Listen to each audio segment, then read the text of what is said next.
Сәлем баршаңызға достар, бүгін мен сіздерге мадлен печеньесінің рецептімен бөлісетін боламын. Менің парақшама тіркеліп, коммент лайк жазып, мені қолдай кетіңіздер. Ең алдымен үш жұмыртқамызды саламыз және үстіне қантымызды салып, жақсылап араластырып, ерітілген сары майымызды салып, және ұнымызды салып, қопсытқышты салып, жақсылап араластырып, біркелкі массаға келтіріп аламыз. Енді формамызға құйып шығатын боламыз. Мен осылай біркелкі етіп формаға құйып алдым. Енді алдын ала қыздырылған пешімізде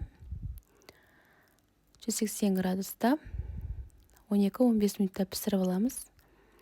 Енді печеньемізді шоколадтың көмегімен әлейтін боламыз. Мен шоколадты алдын ала ерітіп алдым. Енді қазір формаға біркелкі етіп жағып шығатын боламын. Міне осылай біркелкі етіп жағып аламын және дайын болған печеньемізді осылай орналастырып 15 минутқа холодильникке шоколадымыз қатқанша қойып қоямыз. Міне уже печеньеміз дайын. Менің рецептіммен жасап көріңіздер, өте дәмді, тіл үйреді.